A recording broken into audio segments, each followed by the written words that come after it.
हेमंत जी, बहुत-बहुत आपका शुक्रिया, आपने समय निकाला और मुझे याद आ रहा है कि मैंने कई इंटरव्यूज़ आपके पिताजी के लिए, शिबू सोरेन साहब के और मैं अपना सौभाग्य मानता हूँ कि आज उनके पुत्र के साथ मैं रूबरू हूँ, हालाँकि पहला इंटरव्यू है मेरा। अ, एक सवाल जो मैं शुरू में करना चाह रहा हूँ, मैं देख रहा हूँ झारखंड में जब से आप मुख्यमंत्री बने, एक आदिवासी यूथ मैं कहूँगा जो मुख्यमंत्री बना, उसको कहीं न कहीं शुरू से उसको टारगेट किया जा रहा है। अगर मैं बीजेपी का पूरा देख रहा हूँ, कभी कोई पूछताछ हो रही है, कभी इलेक्शन कमीशन के ज़रिए आपको बुलाया जा रहा है, फिर कभी पार्टी तोड़ने का प्रयास हो रहा है, फिर एक ऑपरेशन हमने देखा गुवाहाटी से हुआ, कांग्रेस को तोड़ा गया। अब वो जब तोड़-फोड़ नहीं हो पाई, तो अल्टीमेटली हमने ईडी को देखा कि ईडी ने कार्रवाई दर्ज करी। मैं ये जानना चाह रहा हूँ कि ये मोदी जी, शाह साहब या बीजेपी ये पहले दिन से ये आपको टारगेट क्यों कर रही थी नंबर 1 और ये चाहते क्या थे? ये चाहते थे कि क्या आप कांग्रेस को छोड़ के उनके साथ आ जाएँ? इनका प्लान क्या था जो आपने नहीं माना? देखिए दीपक जी, ये राजनीति का जो अभी परिभाषा चल रहा है, वर्तमान 2014 से केंद्र में जब सरकार बनी है, ये बड़ा विचित्र तरीके का एक राजनीतिक परिभाषाएं गाड़ी गाड़ी जा रही हैं। और आप महाराष्ट्र का उदाहरण देख लें और जगहों पर भी देखें, दिल्ली का देख लें। सभी जगह। और उसी क्रम में झारखंड भी आया। और आप भारतीय जनता पार्टी के जो सोच है उसको लगता है कि पूरे देश में एकाधिकार उसी का हो, जहां लोग बहुमत नहीं देते हैं, विधायकों को खरीदते हैं, सांसदों को भी तोड़-फोड़ करते हैं। सभी जगह मोटा-मोटी उनका एक ही तरीके का एक मोड ऑफ ऑपरेंडिस रहा है। जो इनका एक एजेंडा पहले से भी रहा है कि राजनीतिक तौर पर हमें नीचा दिखाना और मेरे इमेज को डेंट करना। और हम सरकार 5 साल कैसे हम चलाएँगे, ये जी। उनके लिए बहुत बड़ी चुनौती हो गई। लेकिन हेमंत जी मैं जो देखता हूँ, झारखंड में देखता हूँ, आपके टेन्योर को देखता हूँ कि कभी आपकी मतलब घर में झगड़ा लगा दिया, कभी आपकी पार्टी में झगड़ा करा रहे हैं, कभी आपके जो सहयोगी दल हैं कांग्रेस, उनको तोड़ने का प्रयास हो रहा है, कभी मुकदमा है, कभी कोई जांच है, कभी कोई शिकायत है और फिर अल्टीमेटली हेमंत बिस्व शर्मा का एक अवतरण होता है, वो आके जो है गुवाहाटी से रांची को कंट्रोल करने की कोशिश करते हैं। मुझे याद है बीच में कुछ कांग्रेस के भी विधायक थे जिनको तोड़ने की कोशिश हुई थी, कैश भी बरामद हुआ था।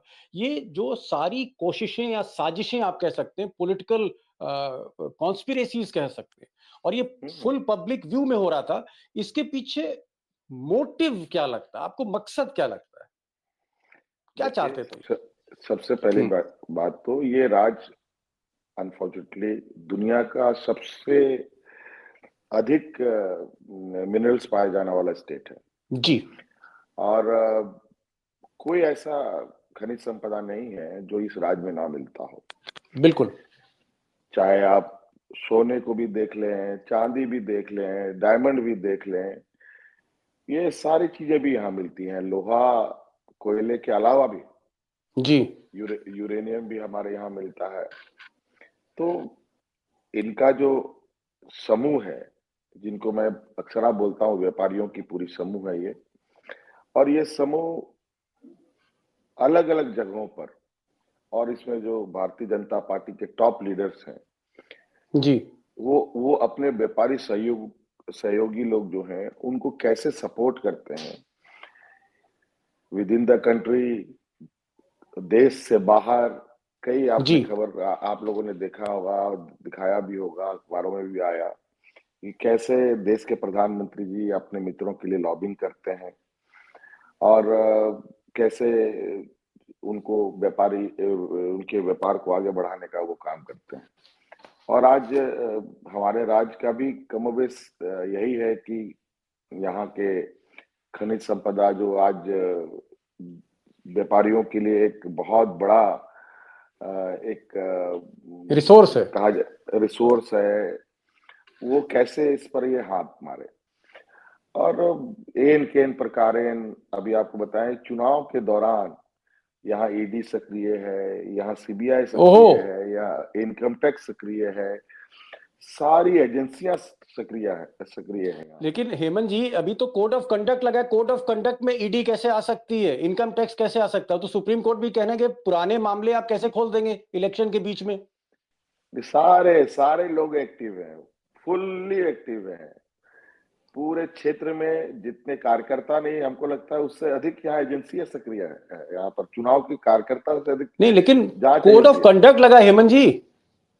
अब वही तो मेरे समझ से बाहर है कि आज ये किस तरीके से चीजों को ऑपरेट कर रहे हैं। रोज अखबार में छप रहा है। और जो मुझे ऑफ द रिकॉर्ड मुझे जो जानकारी प्राप्त है, इनको बिल्कुल क्लियर इंस्ट्रक्शन है पूरे चुनाव तक ईडी, सीबीआई, इनकम टैक्स का कोई ना कोई न्यूज फ्रंट पेज पर होनी चाहिए। एक एक हेमंत जी, एक सवाल है। अभी मैं राहुल गांधी जी को सुन रहा था, आपके इंडिया अलायंस के लीडर हैं। उनका ये कहना है कि जहां जहां आदिवासी है, तो वहां वहां ऊपर वाले ने, ईश्वर ने वहीं वहीं धन संपदा भी दी है, नेचुरल रिसोर्सेज भी दिए हैं, वो चाहे छत्तीसगढ़ हो, चाहे उड़ीसा हो, जी चाहे जी। झारखंड हो।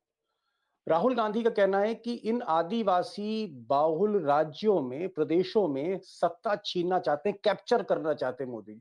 जैसे छत्तीसगढ़ कैप्चर कर लिया, जैसे छल से उड़ीसा कैप्चर कर लिया, और झारखंड को भी वो कैप्चर करना चाहते हैं, क्योंकि वो, उन्होंने सीधे नाम लिया कि वो चाहते हैं कि अडानी को कैप्चर करके ये रिसोर्सेज दो, जो आज की तारीख में माइनिंग के एक बहुत बड़े टाइकून हैं।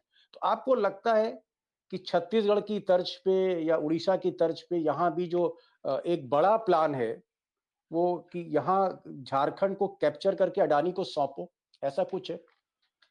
नहीं नहीं, बिल्कुल इसका उदाहरण तो आप देखिए ना, ये जेएनके में क्या हुआ। जेएनके को लद्दाख से अलग किया, उधर लद्दाख और जेएनके को जब सेपरेट जी। किया तो वहां पर क्या हुआ। वहां पर तो जो लिथियम का जो डिपॉजिट मिला है वो किसको मिला। लद्दाख में सोलर, वहां पर सोलर रिन्यूएबल ये इंडस्ट्री लगाने के लिए वहां के चीजों पर उन लोगों ने पूरे ताबड़तोड़, मुझे लगता है कॉन्ट्रैक्ट भी दे रखा है, जिसको लेकर आपको मालूम होगा कि वहां के बहुत विद्वान व्यक्ति सोनम वांगचुक जी ने कितना विरोध किया है जी। इस विषय पर। दिल्ली तक उन लोगों ने पैदल मार्च किया। तो ये इनको ना पर्यावरण से लेना देना है, ना यहाँ के जो जंगलों में रहने वाले आदिवासियों से लेना देना है। अब हसदेव जंगल की स्थिति जाके देख लीजिए छत्तीसगढ़ में। वहां पर उन्होंने अपने व्यापारी मित्र को जो वहां पर खनन करने का जो परमिट दिया है, आज जी। वहां जंगल उजाड़े जा रहे हैं।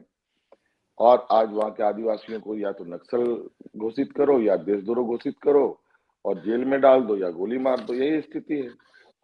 तो आज हमने इस बात को पुरजोर उठाया यहाँ पर, और यहाँ के लोग काफी इस विषय को लेके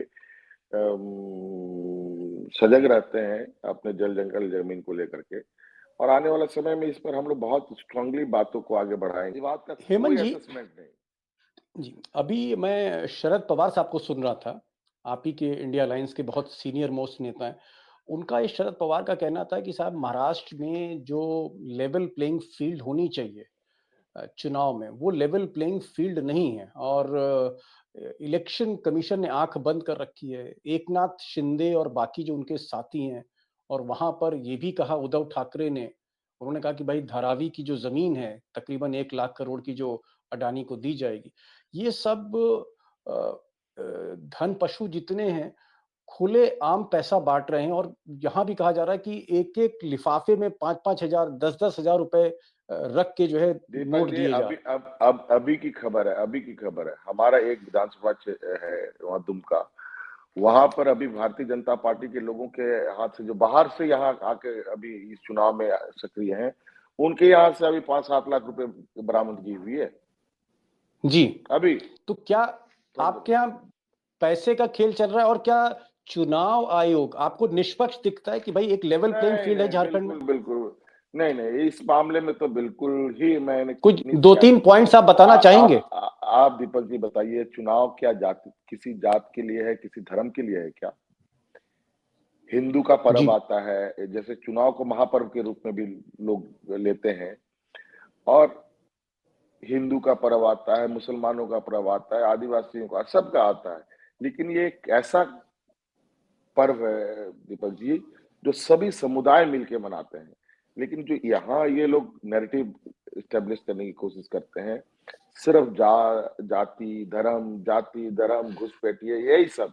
और अभी देखिए यहाँ पर तो हमारे स्टेट में तो जो स्थिति इन लोगों ने घुसपैठिए और जाति धर्म को लेके अमित शाह जी से लेके देश के प्रधानमंत्री जी से लेकर के हेमंता बिस्वा शर्मा जी को लेकर, यानी कोई ऐसा भारतीय जनता पार्टी के लोग नहीं है जो इन लोगों ने ये चीजें नहीं करी हो। जबकि 2023 में ही गृह मंत्री जी भारतीय जनता पार्टी के लोगों को संबोधन करते हैं चुनाव में कि प्रधानमंत्री जी ने देश में घुसपैठियों को समाप्त कर दिया है। फिर आज ये घुसपैठिए कहाँ से आ गए? अभी कल परसों टाइम्स ऑफ इंडिया में शायद बहुत बड़ा अच्छा आर्टिकल निकला, जी जहां पर बीएसएफ के लोगों ने ऑन द रिकॉर्ड ये बातें कही है, झारखंड में कोई घुसपैठिए का एक भी घटना नहीं घटी है। ये लोग जी मतलब लोगों के दिमाग में इतनी गंदी जहर डालने का प्रयास कर रहे हैं। और ये जात धर्म का विषय ऐसा है दीपक जी, जो अच्छे अच्छे आदमी को मतलब उसको हिलाने का क्षमता रखता है। और ये लेकिन लोग जी हेमंत जी, जैसे आपने बात करी, आप ही के नामा राशि हैं, एक तरफ हेमंत है, दूसरी तरफ हिमंता है। हिमंता कह रहे थे कि साहब कोने कोने से बाबर को ढूंढो। फिर मैंने योगी जी को सुना, उन्होंने कहा एक आलमगीर औरंगजेब के टाइम पे था, एक आलमगीर यहाँ है। मैं योगेंद्र यादव जी से बात कर रहा था, योगेंद्र यादव जी ने कहा कि जो हेमंत बिस्व शर्मा ने जिस तरह की भाषा का प्रयोग किया है, ये सीधे सीधे कोड ऑफ कंडक्ट जो है चुनाव का वायलेशन है। It's a violation. क्या बिल्कुल आपने बिल्कुल शिकायत है। करी चुनाव हाँ आयोग से? क्या चुनाव आयोग ने हम कोई कार्रवाई करी इस पर? हाँ, हमने शिकायत भी करी और इस पर चुनाव आयोग ने संज्ञान लिया है। संज्ञान लिया, रफा दफा वो कुछ होने वाला नहीं है, मुझे भी पता है। बहुत हम लोगों ने इस पे इनको प्रेशर दिया। कई यूट्यूबर्स इन लोगों ने ऐसे ऐसे अलग अलग राज्यों में बैठा रखे हैं, जहाँ हमारे इमेज को डेंट करने के लिए, हमारी छवि को खराब करने के लिए बड़ा ही अश्लील वीडियो बना रहे हैं, बहुत ही आपत्तिजनक वीडियो बना रहे हैं। हम लोग कंप्लेन करते थक गए, लेकिन उस पर कोई कार्रवाई चुनाव आयोग की तरफ से नहीं हुआ। मतलब लगातार आप क्या बोलें, जो बड़े पर्दों में पिक्चर बनाए जाते हैं, उस तरीके के पिक्चर बना करके ये लोग लोगों को परोस रहे हैं। और बदनाम कर रहे हैं। बहुत मतलब बदनाम तो इस तरीके का। और इनका भाषा, हेमंता बिस्वा शर्मा जी, मुझे लगता है कि देश में ये पहला है, एक मुख्यमंत्री दूसरे मुख्यमंत्री के टेरिटरी में प्रभारी के रूप में काम किया है।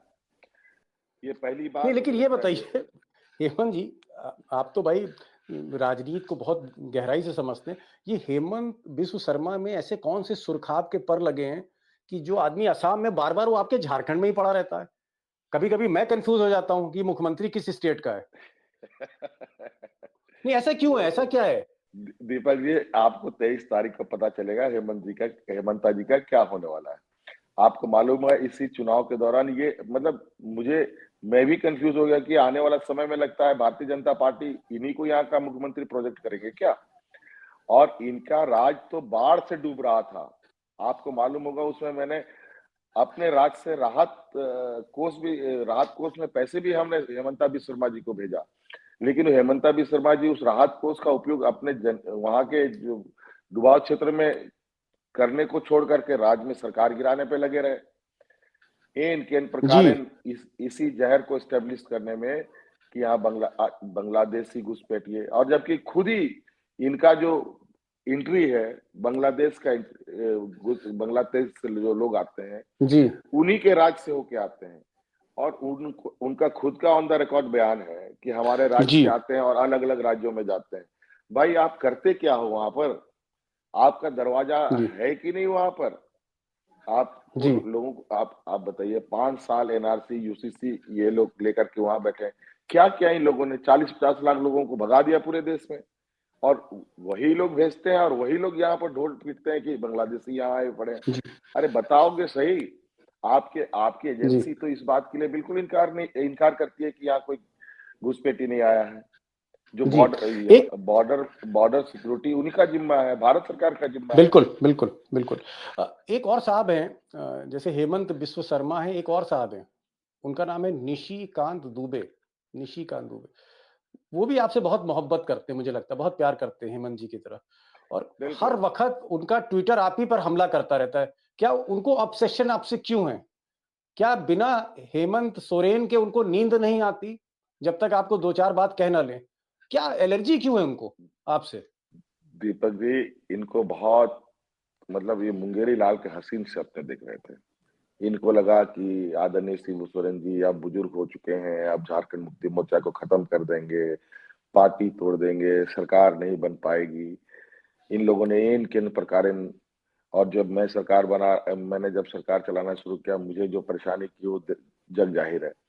यहाँ तक कि मुझे जब जेल भी डाल देने का काम किया इन लोगों ने, बड़ा योजनाबद्ध तरीके से। लेकिन बड़ा अजीब कहा जाए कि ये तकदीर और किस्मत का विषय है कि जी। भेजा तो हेमंत सोरेन को जेल में, लेकिन जेल से बाहर निकल के आ गया तो शिबू सोरेन बन के बाहर आ गया।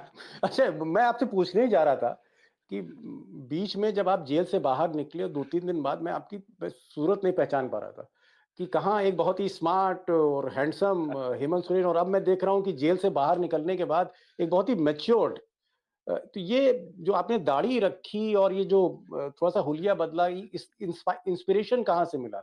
जेल से मिला या कुछ और वजह देखिए, इसकी है?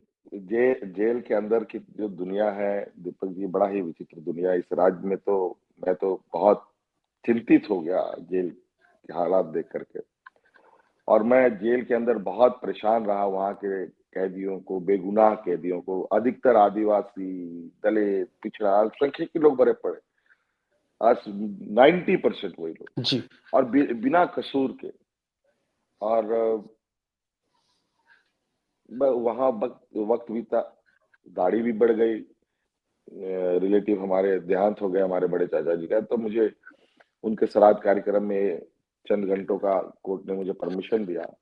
मैं ऐसे ही दाढ़ी बढ़ा हुआ निकल गया, तो लोगों ने बड़ा ही मुझे अजीब ये से रिकग्नाइज करना शुरू किया। बोला ये तो यार तुम अपने इनके जैसा दिखते हो। पिताजी की फिर तरह। उन्होंने तो बोला कि आप इसको रहने दो। तो मैंने कहा कि ठीक है अभी रखो इसको। फिर बाद में मुझे भी लगा, और ये एक मुझे लगता है इससे मुझे भारतीय जनता पार्टी के उस षड्यंत्र को और उस पीड़ा को मैं महसूस करता हूँ। नहीं तो मैं हुँ। ऐसा था नहीं, और मुझे और ताकत मिलती है इससे, इन लोगों से लड़ने के लिए। एक और चीज़ मैं ये कहूँगा हेमंत जी, आपने कहा कि भई आपको फाइनली आपका चैप्टर क्लोज़ करने के लिए, सब कुछ दफ़्न करने के लिए, पार्टी खत्म करने के लिए अल्टीमेटली जब निशिकांत और चाहे वो अमित शाह हों या हेमंत बिस्व शर्मा, इन्होंने कहा कि भाई जेल ही भेज दो अब कुछ नहीं पता तो जेल भेजो, और जेल भेजकर आपकी पार्टी को तोड़ने की पूरी कोशिश थी, खत्म करने की पूरी कोशिश थी, जो महाराष्ट्र में हमने देखा। लेकिन एक तो आपने कहा कि मैं जब वहाँ से जेल से निकला, तो मैं अमिताभ बच्चन की तरह निकला, दीवार में जैसे अमिताभ बच्चन निकलते हैं, और मेरे दाढ़ी थी, एक शिबू सोरेन का मैं अवतार लेके आया। लेकिन मैं एक चीज़ और देख रहा हूँ कि इस अमिताभ बच्चन को एक नया जया भादुड़ी भी मिली, कल्पना सोरेन। मुझे लगता है कि दे, क्या ये दे, दीप, दीपक जी, क्राइसिस में एक बहुत बड़ी डिस्कवरी आपने करी अपनी पत्नी। आपने देखा कि अरे भाई क्राइसिस में ये एक बहुत बड़ी डिस्कवरी आपके लिए थी, क्योंकि मैं उनके भाषण देख रहा था, कल्पना सोरेन के। और बुरा मत जी, मानिएगा, जितनी भीड़ आपकी है, उतनी ही भीड़ मुझे कल्पना सोरेन के भाषणों में दिख रही है, रैलीज़ में। कल्पना मुझे तो सोरेन के बारे में आपने कभी सोचा था कि ये जो मेरी वाइफ है, बच्चे सँभाल रही है, घर सँभाल रही है, अचानक she will become one of the most sought after leader? ये हमारे लिए भी बहुत बड़ी एक सरप्राइजिंग ये है। सरप्राइज़ है। ये बिल्कुल ये राजनीति से दूर रहने वाली ये एक महिला थी। जब मैं जेल गया तो बहुत परेशान रही, और सच कहूँ तो उसको मैंने नहीं बल्कि राज्य की जनता ने उसको जन्म दिया है। और होते हैं ना, घर पे अगर कोई मुसीबत आती है तो मिलजुल करके लोग उस मुसीबत का सामना जी। करते हैं। जब का मुसीबत को फेस करने वाला मुखिया ही आज किसी मुसीबत में है, तो उसमें स्वाभाविक रूप से घर के जो बाकी लोग होते हैं, उसमें जो महिला होता है एक जी। अर्धांगिनी के रूप में होती है, वो सबसे आगे फ्रंट फुट में रहती है। और वो होता है ना कि अपने बच्चे को, अपने परिवार को बचाने के लिए किसी भी हद तक जाती हैं। तो मुझे लगता है कि ये ईश्वर का आशीर्वाद था कि उसने कमान सँभाला। और आज मैं तो कहूँगा कि आप तो बोल रहे हैं कि मेरे बराबर, मैं तो कहता हूँ कि मेरे से अधिक लोगों की भीड़ क्या उनके बात! कार्यक्रमों में आता है। और आज क्या बात! जी। आज संयोग से और बड़ा स्ट्रेटेजिकली ये जो चुनाव हमारे यहाँ 2 चरण में हुआ है, ये भी भारतीय जनता पार्टी का वेल प्लान्ड था। और जैसा उन लोगों ने प्लान सजाया, वैसे ही चुनाव आयोग ने अपना रणनीति बनाया। पहले 5 चरण में चुनाव होते थे, 2 चरण में चुनाव हुए, तो इनको लगा कि ये लोग अ, अब इस चुनाव प्रचार-प्रसार कहाँ कर पाएँगे, जहाँ एक तरफ 2 लोग और एक तरफ 2000 लोग। आप अंदाजा नहीं कर सकते हैं कि यहाँ पर कितनी चॉपर, कितने चार्टर्ड यहाँ उड़ रहे थे। ओहो! चिड़िया क चि चि चिड़ियों की गिनती कम हो गई थी, उससे अधिक कहीं ये हेलीकॉप्टर से। मशीन से उड़ रहे थे आसमान में। और उसमें एक कोना में हम थे, एक कोना में हमारी पत्नी देख रही थी, और हम लोगों ने मिलकर इस चीज़ को, इस चुनाव को इस मकाम तक पहुँचाया है। और देखते हैं रिज़ल्ट में क्या होता है। एक चीज़ मैं थोड़ा चुनाव पर मैंने कहा थोड़ा बात कर लूँ आपसे। वही निशिकांत दुबे उन्होंने आज ट्वीट किया, मैं देख रहा था। उनका कि साहब हर सूरत में हम 2/3 बहुमत से सरकार बनाने जा रहे हैं। It is the end game now. 23 को हम देखिए शपथ ले रहे हैं।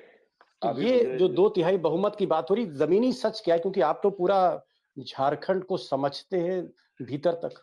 आपको क्या लग रहा देखिए, है? मैं जहाँ तक मुझे जो खबरें आ रही है, चुनाव जो होना है परिणाम वो उनको भी पता है और हमको भी पता है। उस बात को मैं अभी ये बात मैं नहीं बोलूँगा। लेकिन ये बात ज़रूर है कि भारतीय जनता पार्टी चुनाव के बाद की रणनीति, विधायकों की चोरी करना उन लोगों की एक रणनीति तैयार हो रही है, जहाँ इन लोगों ने बड़े टीम के साथ एक बैठक की है कि किन-किन विधायकों को उठाना है, किन-किन जीते हुए प्रत्याशी को हम लोग को डरा के, धमका के, पैसे से जो भी प्रलोभन देना हो, जो भी धमकी देना हो, उसकी तैयारी करो और उन विधायकों को समेट के लाओ और हमको सरकार बनाना है। तो सरकार बनाने के लिए ये अब चुनाव का लगभग परिणाम अब कल ईवीएम में सबका बंद हो जाएगा। और उनको भी इस बात का बहुत बखूबी एहसास हो चुका है कि मतदाता चुनाव के ये राज्य की जनता किस ओर अब मूव करने जा रही है। लेकिन ये इनको सरकार बनाना है, ये तो आपको पता ही है, जहाँ इनको समर्थन नहीं मिलता है तो वहाँ चुनाव में विधायक, सांसद खरीदो और सरकार बनाओ। लेकिन यहाँ ऐसा कुछ होने वाला नहीं है और इसकी पूरी तरीके से मेरी इनके इन चतुरियों, इन जी। ख्याली पकाव उड़ाने वाले लोग पर मेरी नज़र है। जहाँ गड़बड़-सड़बड़ करेंगे, बस ऐसे बुरी जी। तरीके से इनको हम लोग मतलब कहेंगे आपने भी कि इनको काउंटर प्लान तैयार कर रखा है इसका, कि अगर बिल्कुल, ये बिल्कुल, बिल्कुल। विधायक तोड़ते हैं आपके, तो आपने उसका प्लान पहले से तैयार कर रखा है, हेमंत जी? बिल्कुल हमारी प्रयास है कि इनको इतनी बार मुँह खानी पड़ी है, झारखंड में जब-जब ये आगे बढ़ेंगे, उनको मुँह की खानी पड़ेगी। एक चीज़ और बताइए, थोड़ा पर्सनल सवाल हो सकता है। अ, चंपई सोरेन, आपने बड़ा एतबार किया। आपने बड़ा उन पर एतबार किया जब आप जेल जाने लगे, आप राजभवन गए और चंपई सोरेन ऐसा लग रहा था जैसे वो एकदम भरत की भूमिका में, हालाँकि उम्र से में आपसे बहुत बड़े हैं, लेकिन भरत की भूमिका की ऐसा लग रहा था कि भई हेमंत सोरेन के खड़ाऊँ रख के जो है वो इस राज्य को चलाएँगे। लेकिन क्या हेमंत सोरेन को चंपई सोरेन ने धोखा दिया आपको? आपको लगता है? डिच किया आपको उन्होंने? देखिए या दीपक उनके जी साथ भी साजिश हो गई? देखिए दीपक जी, ऐसी घटनाएँ हमारे विशुंगुर शिबू सोरेन जी के साथ है। और जब मैं जेल गया, उसके 1 हफ्ते के बाद ही मेरे कान तक ये खबर आने लगी कि बाहर कुछ अच्छा नहीं चल रहा है। और हमारे असम के मुख्यमंत्री जो अपने आप को चाणक्य समझते हैं, जी। वो अपनी चाणक्य चाल से हमारे मुख्यमंत्री को अपने गिरफ्त में ले लिया। मैं बहुत चिंतित था और संयोग से वो कहते हैं ना। मतलब आप कह रहे हैं कि ये बात आपको जेल में पता लग चुकी थी कि आपके हाँ, बिल्कुल। मुख्यमंत्री को हेमंत बिस्व शर्मा ने अपनी मुट्ठी में कर लिया है। हाँ, हाँ, हाँ, बिल्कुल, बिल्कुल। और बहुत ही मजबूत तरीके से। मैं बहुत चिंतित था और इनको इस बात का पूरी तैयारी हो चुकी थी कि झारखंड मुक्ति मोर्चा को खत्म कर दिया जाएगा, सरकार गिरा दी जाएगी। ये प्लानिंग हो चुका था। ये कहते हैं ना कि जिसके ऊपर गरीबों का आशीर्वाद, भगवान का आशीर्वाद, सब राज्य की जनता का आशीर्वाद हो तो उसका आज नहीं कल जवाब मिलता है। और मैं संयोग से एक समय अवधि पर निकल ही गया और सरकार भी बची, पार्टी भी बची। हाँ, होता क्या है कि इस मामले में जब इस तरीके के षड्यंत्र चलते हैं तो जो छीना झपटी होती है तो कुछ कपड़े उपड़े फटते हैं, कभी इधर के फटे कभी जी। उधर के फटे। तो छीना झपटी में एक दो लोग उधर निकल गए, या हमारे घर से ही हमारी बड़ी भाभी बीजेपी के पाले में चली गई, चंपई जी चले गए। तो लोगों का ये था कि ये बहुत बड़ा डेंट है। और बल्कि इसके उलट, जबकि उसके जाने के बाद बहुत सारे ऐसे लोग बाहर उभर के आए जो लोग जिन लोगों को इन लोगों ने बिल्कुल जो इस राज के रीढ़ के हड्डी थे उनको बिल्कुल क्रश करके रखा हुआ था। और वो सिर्फ क्योंकि मेरा या पार्टी का इनके ऊपर पूरा विश्वास था। लेकिन अब विश्वास टूटा। मैं समझता हूँ कि ये बात ज़रूर मुझे थोड़ा 1 मिनट के लिए ये एहसास हुआ कि ये बहुत बड़ा मेरे लिए सेटबैक रहा। लेकिन कुछ दिनों के बाद जब मैं बाहर इस चीज़ को देखने लगा कि इसका क्या इम्पैक्ट है, तब पता चला कि नहीं, ये मुझे पहले ही इस तरीके के कोई स्ट्रॉन्ग स्टेप उठाने चाहिए थे। लेकिन कोई बात नहीं, देर आए दुरुस्त आए। और इसका असर भी आपको देखने को मिलेगा कि उनके जाने से। और ऐसे स्थिति में तो ये झारखंड मुक्ति मोर्चा का एक इतिहास रहा है, जब-जब इसको चोट लगी है तब तक इससे ये झारखंड मुक्ति मोर्चा और शार्प होके और मजबूत होके उभर के आया है। और इसी आशा उम्मीद के साथ कि हम इस चुनाव में और बेहतर कर पाएँगे। आपको लगता है कि अल्टीमेटली जो जिस तरह से आपको परेशान किया गया, कभी इलेक्शन कमीशन आपको बुला रहा है, कभी इनकम टैक्स आ रहा है, तो कभी केस हो रहा है दर्ज, कभी ईडी आ रही है, कभी आपको जो है अरेस्ट किया जा रहा है, फिर आपकी भाभी जो है घर में आपकी तोड़-फोड़ हो गई एक तरह से, उन्हीं को बीजेपी ने ले लिया, फिर आपने जिस मुख्यमंत्री को बैठाया, उस मुख्यमंत्री को तोड़ दिया। ये सारी चीज़ें, ये जो जितना भी उतार-चढ़ाव, जितना भी स्ट्रगल आपने किया, आपको लगता है कि फाइनली आपको 23rd को ये जो दे आपके प्रदेश की जनता है, आपको लगता है कि सिम्पैथी फैक्टर आपके साथ है? दीपक जी, सिंपैथी फैक्टर का अगर आप एक रिजल्ट देखने का देखेंगे तो लोकसभा का चुनाव को आप बिल्कुल उसको उसका ये जवाब के रूप में देख सकते हैं। और ये चुनाव में पूरी तरीके से हम लोगों ने राज्य की सेवा की है, राज्य की जनता की सेवा की है। जो हम लोगों ने काम किया है उसके एवज में हम लोगों ने वोट मांगा है। और ये भी बात सही है कि हम गरीबों को किस तरीके से लोग प्रताड़ित करते हैं, ये कहीं न कहीं लोगों के ज़हन में हमेशा रहता है झारखंड में। और इसलिए लोग ऐसे स्थिति पर एकजुट होकर के अपना जो लोकतांत्रिक ताकत है उसको दिखाते हैं। और जी। मुझे लगता है कि ये एक बेहतर ये होगा। जो इन लोगों ने इतनी ताकत लगाई है, ताकत का परिणाम भी आपको दिखेगा और हम लोगों का जो मेहनत है उसका भी परिणाम दिखेगा। मेहनत का परिणाम दिखेगा। हेमंत जी, आप आए हमारे इस प्रोग्राम में और खुलकर बातें हुई, और एक चीज़ मैं कह सकता हूँ कि जितने भी मैंने पिछले 4-5 वर्षों में जिन नेताओं को देखा, मैंने एकनाथ शिंदे को भी झुकते हुए देखा, अजीत पवार को भी देखा, हेमंत बिस्व शर्मा को भी देखा, और 2 दिन पहले मैंने दिल्ली के एक बहुत ही sought after minister Kailash Gahlot को भी मैंने झुकते पाला बदलते देखा। लेकिन मैंने देखा कि आप अडिग रहे और झुके नहीं। आपको जो ऑफर था वही था कि भाई बीजेपी में आ जाइए, सारी चीज़ें खत्म करिए, कांग्रेस को छोड़ दीजिए, लेकिन आप माने नहीं।